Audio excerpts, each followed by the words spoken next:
अंगणवाडी सेविका व मदतनीसांना शासकीय कर्मचाऱ्यांचा दर्जा देण्यात यावा, तो निर्णय होईपर्यंत दरमहा किमान 30,000 रुपये मानधन देण्याच्या मागणीसाठी सोमवारी मोर्चा निघाला. त्यात 2,000 महिलांचा सहभाग होता. पूनम गेटवर धडकल्यानंतर रस्त्यावरच ठिय्या ठोकून त्यांनी घोषणा दिल्या.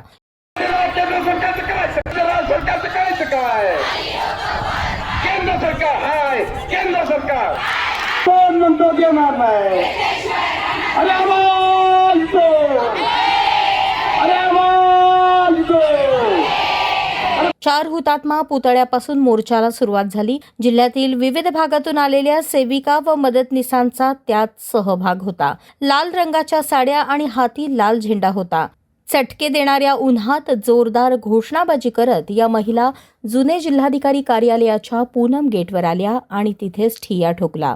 असंघटित कामगारांना सामाजिक सुरक्षा कायदा, मानधनात प्रोत्साहन भत्त्याचा समावेश, सर्वोच्च न्यायालयाच्या निर्णयानुसार ग्रॅच्युटी, सेवानिवृत्त कर्मचाऱ्यांना पेन्शन, FRS प्रणाली बंद करा, निकृष्ट आहाराऐवजी उच्च प्रतीचा आहार द्यावा, स्मार्ट अंगणवाडी केंद्रांची उभारणी करावी, 5G मोबाईल रिचार्ज भत्ता देण्याची मागणी करण्यात आली आहे. आजचा अंगणवाडी कर्मचाऱ्यांचा हा जो मोर्चा आम्ही काढलेला आहे, अंगणवाडीचे अनेक प्रश्न प्रलंबित आहेत.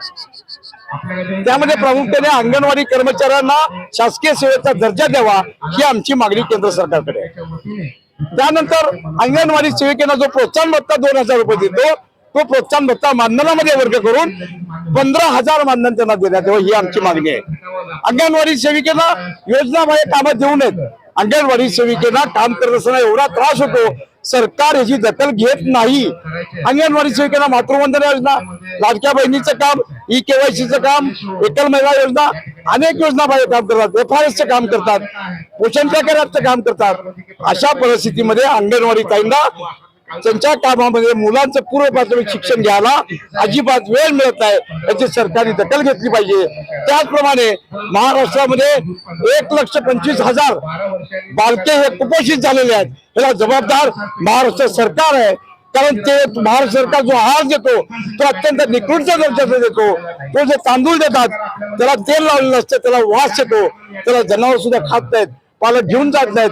ही अंगणवाडी सेविकेच्या समोर आमची समस्या आहे. आमची मागणी अशी आहे, शासनाने अंगणवाडी ताईंना THR म्हणून देत असताना कोरडा आहार द्यावा. त्यामध्ये मटकी द्यावी, तूर द्यावी, मूग द्यावी, साखर द्यावा, गूळ द्यावा, तांदूळ द्यावं. असं जर केलं तर FRS करण्यासाठी जो अंगणवाडी ताईंना त्रास होणार आहे तो होणार नाही.